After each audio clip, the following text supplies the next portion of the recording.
চট্টগ্রামে যে ঘটনা ঘটলো, ডাক দিচ্ছে সব সনাতনীরা এখনই চট্টগ্রাম কোর্ট প্রাঙ্গণে চলে আসেন, আজকে একটা যুদ্ধ হবে আর দফা রফা হয়ে যাবে।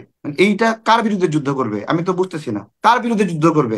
এই রাষ্ট্রকে যতটুকু তারা ভালোবাসে, আমার মনে হচ্ছে যে আপনার হলো তার চেয়ে তারা ভারতকে বেশি ভালোবাসে, প্রিফারেন্স করে আমার মনে হচ্ছে। এখন তাদের মনে না হতে পারে, তারা প্রুভ করুক তারা এটা ভালোবাসে না। হিন্দুদের এই প্রোগ্রাম কর্মসূচিকে আওয়ামী লীগ ব্যবহার করছে, এটা হিন্দুরা জানে না? জানে না। তারা এটাকে ক্যাপিটালাইজ করতেছে, এটা হিন্দুরা জানে না? তাহলে জেনেও কেন ব্যবহার করতে দেয়? জি, অনেক ধন্যবাদ। আপনার হলো ওনাদের পবিত্র 8 দফা দাবি ওনারা দেখে দেখে পড়তে হয়, ওনারা নিজেরা জানেন না ভালো করে। তার প্রমাণ হলো এই যে আমি দেখাচ্ছি, দেখেন।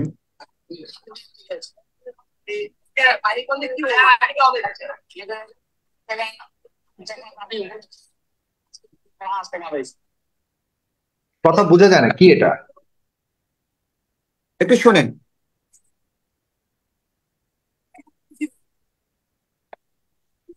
না না, কিচ্ছু বোঝা যায় না।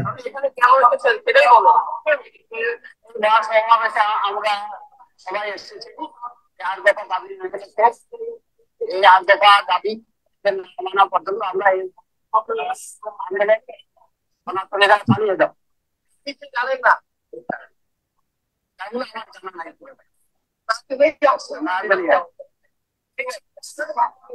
আচ্ছা, বুঝতে পেরেছি, যতটুকু বুঝতে পেরেছি যে একটু 8 দফা, একটু দাঁড়ান। কিন্তু কথা বোঝা যায় না, স্পষ্ট না।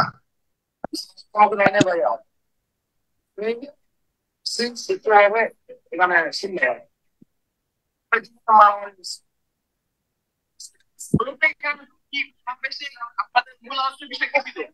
না না, তারেক রহমান শুনতে পাচ্ছি না, স্পষ্ট না। আপনি বলুন বলুন, কি বলেছে আপনি বলুন।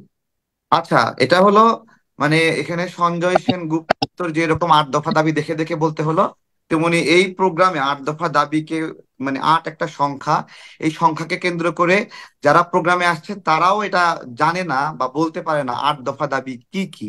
ঠিক আছে, এটা বলছেন যে এটা দেখে দেখে বলা, না দেখে বলা, এর চেয়ে অফিসিয়াল ডকুমেন্ট বিভিন্ন কথা বললো। বিষয় হলো আপনি জান প্রাণ লড়াই করছেন, জীবন দিয়ে দিবেন যে দাবির জন্য, সেই দাবিটা আপনি জানবেন না? এটা কিভাবে হলো? এটা কিভাবে হলো?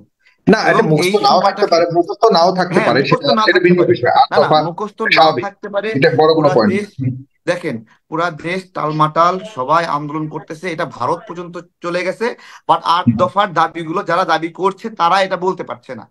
ঠিক হুম। আছে, মানে একটা দেশকে তার মানে টেনশনে ফেলে তারা দিয়েছেন। তারা যেটা বলতে চেয়েছে যে ঠিক আসলে আছে। প্রকৃত হিন্দুদের দাবি এটি, কিন্তু আন্দোলন নিয়ে এখন যেটা মানে ওই ইসকন সাথে তাদের দাবির, ইসকনের বিরুদ্ধে যে দাবিগুলি উঠেছে এটার সাথে তাদের যে 8 দফা দাবির কোনো সম্পর্ক নেই, সেটা তিনি বারবার বলতে চেয়েছেন।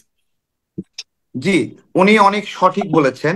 বেসিক্যালি এই 8 দফা কেন্দ্রিক সমস্যা ইসকন অথবা আরেকটা রয়েছে যে এই যে সনাতনী জাগরণ মঞ্চ বা এই ধরনের একটা সংগঠন তারা বানিয়েছে, এই কোনো সংগঠনই কোনো সমস্যা না।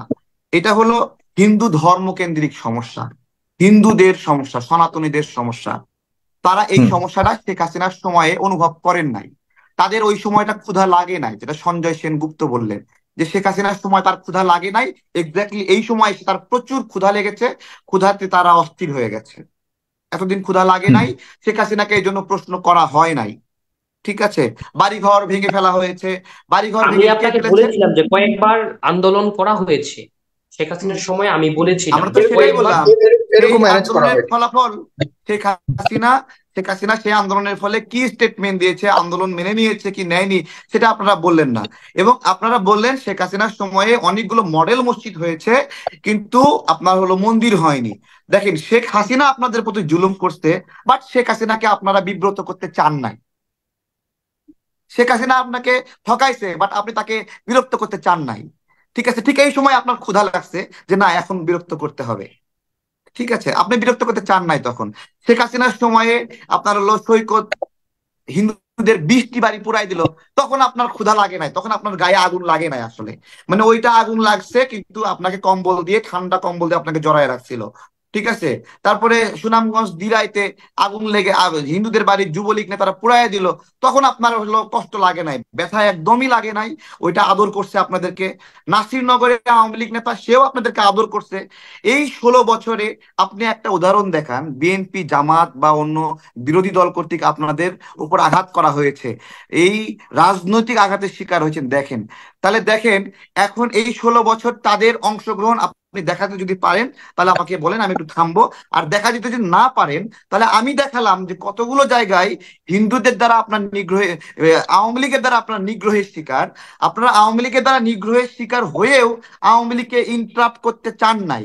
ঠিক এই গণ অভ্যুত্থানের মধ্যেও আওয়ামী লীগের সেই হেলিকপ্টার থেকে আপনাদের একটা হিন্দু শিশুকে গ্রেপ্তার করলো, বাট আপনি ওই ওই হত্যাকে হত্যা মনে করছেন না। আপনাকে ওই হত্যাকে হত্যা মনে না কইরা আপনি শেখ হাসিনাকে কোনো রকমের বিরক্ত করেন নাই। এবং শেখ হাসিনার স্বৈরতন্ত্র, আপনাদের যে এই যে মন্দির এবং মসজিদ বললেন, মসজিদ বানাইছে মন্দির বানায়নি, বৈষম্যের শিকার হয়েও আপনারা শেখ হাসিনাকে বিরক্ত করেননি। সেই শেখ হাসিনা আপনাকে ঠকালো, আমরা সেই শেখ হাসিনাকে সরাইলাম। আপনি আমি যে আপনাকে বিপদ থেকে মুক্ত করলাম, যে আপনার প্রতি বৈষম্য করা হচ্ছিল, আপনার বিপদ আমি সরাইলাম। আপনার বিপদও তো শেখ হাসিনা ছিল, সেই বিপদকে আমি সরাইলাম। কিন্তু আপনি, আপনার বিপদ আমি সরাই দিলাম, আপনার প্রতি বৈষম্য করলো শেখ হাসিনা, সেই বৈষম্যকে সরাই দিলাম। এখন যেই সরকার আসলো, সেই সরকার আপনার মাথায় কয়দিন বাড়ি দিছে, সেই সরকার আপনার মাথায় কতদিন মানে আঘাত করছে, বা আপনাকে বৈষম্য করার কি কি উপাদান তৈরি হয়েছে এই সরকারের সময়, যে কারণে এক্স্যাক্টলি এই সময় আপনার ক্ষুধা লাগলো।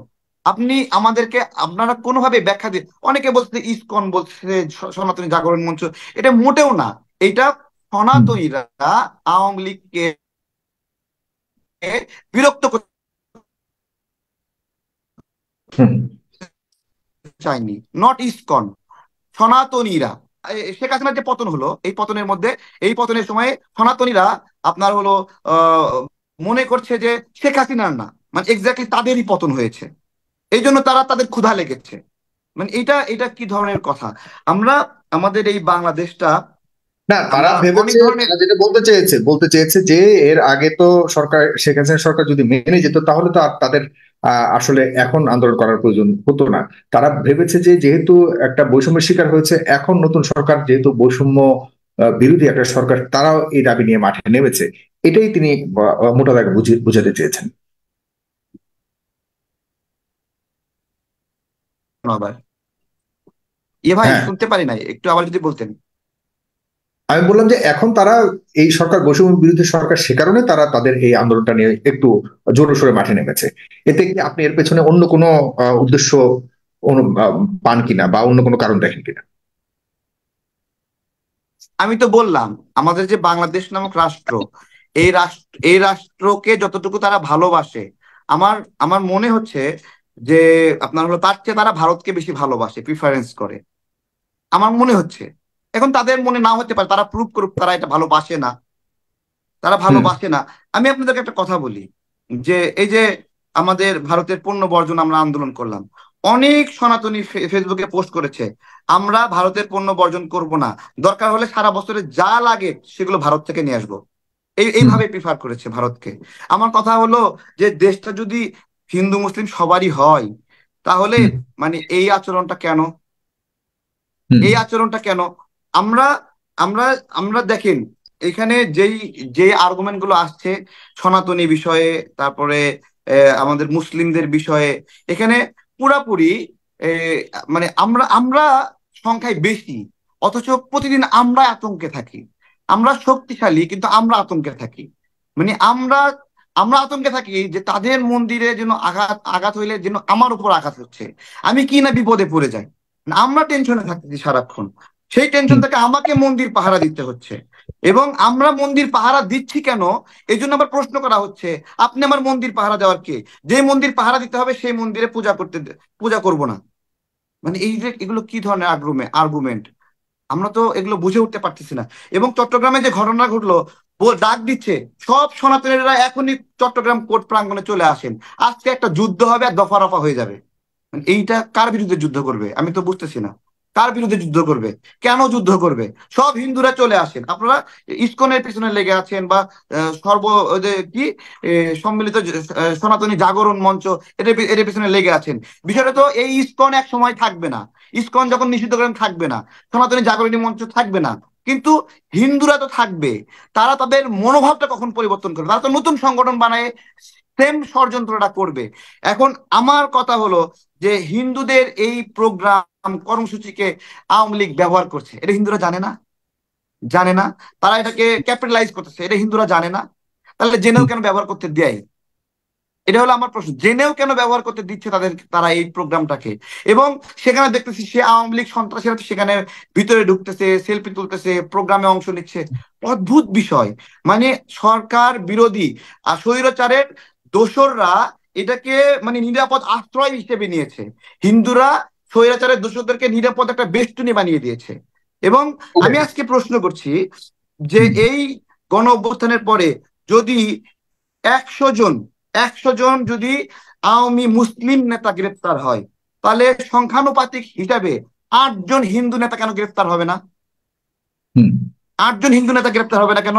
এখন হিন্দু নেতাকে গ্রেপ্তার করলে গেলে বলতেছে আমাকে তুমি গ্রেপ্তার করতেছো কেন? মানে তাদের অন্যায়, তাদের অত্যাচার, তাদের বিষয়ে প্রশ্ন করা যাবে না, এ কেমন সার্বভৌমত্ব? রাষ্ট্র নামে কিছু আছে নাকি? জিজ্ঞাসা করছি আজকে।